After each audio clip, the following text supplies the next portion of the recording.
This tutorial is going to be all about using the lathe tool to create a vase-like object. Alright? Now, one of the things I'm going to suggest that you do is I'm going to suggest that you find a picture of a vase somewhere online. I've actually put several in the forums for you to use. Alright? So that you're going to be able to actually create something that looks like an actual tool. One of the things I need to tell you is that this is very much like any skill that you have to practice. It's like shooting foul shots. I mean, I can tell you how to shoot a foul shot, but the first several times you go to do it, you're going to stink at it. All right, same thing with this. It's going to take a lot of practice for you to get good at this. All right, so that being said, first thing you want to be aware of, and I'm going to drag this in so the big window is the top view, because that's the one I want to be using to look. And this tool right here, if you look, it's called the Add Curve tool. I'm going to use that, and I'm going to click, and I'm going to draw the outline of a vase. Now, I want you to kind of pay attention. Unfortunately, this blue is not showing up overly well. But you notice what I'm doing is I'm drawing like the profile of a vase. Now once I've got the outside profile, I'm going to go back and if you look very carefully, you will see this. If you look carefully, you'll notice there are yellow dots wherever I click. Well, I'm going to go back and I'm going to draw the inside wall of the vase by going back. And then I'm going to, at the very end, I'm going to click and close the whole thing by double clicking. All right. Now, unfortunately, this is not, if you select the white arrow, you'll notice it's not really active. I can move it around if I want. It's not an active window. What I need to do is I need to select that top face. And what I'm going to do is, right up next to the white arrow, is a Select Face tool, which I'm going to click and drag over. I'm going to select the top face, and that activates that face. All right. Now, back where we found the Sweep tool, you know, when we were making 3D text, you click and you drag up and you're going to find a thing called the Lathe tool.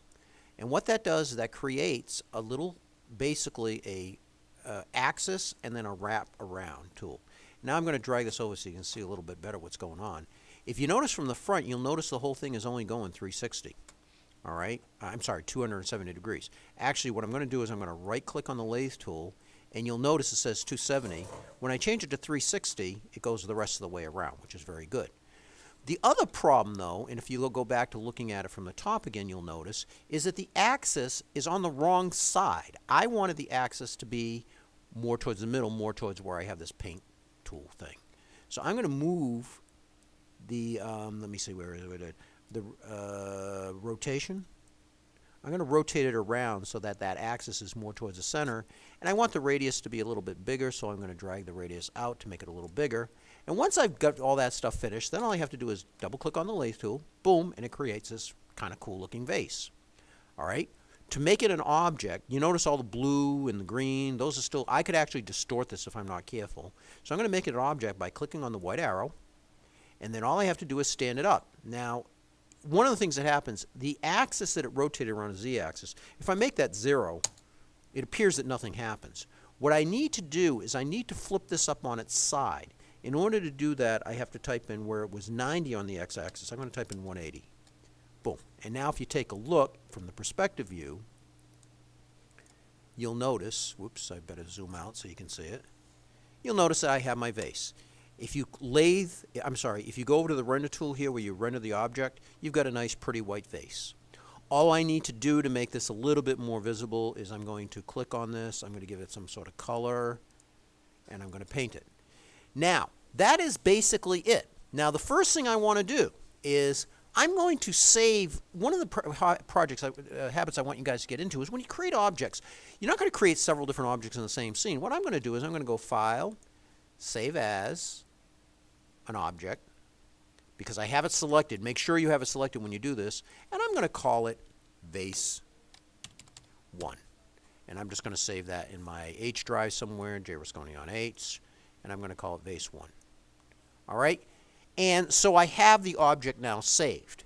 All right? But the other thing I want to do is I also want to render an image. All right? And I like doing this from the perspective point of view. And I'm going to go render scene to file just like I did before when I was making a movie. But this time I'm only going to make an image, so I'm going to make it as a JPEG. And I'm going to call it Vase1 JPEG.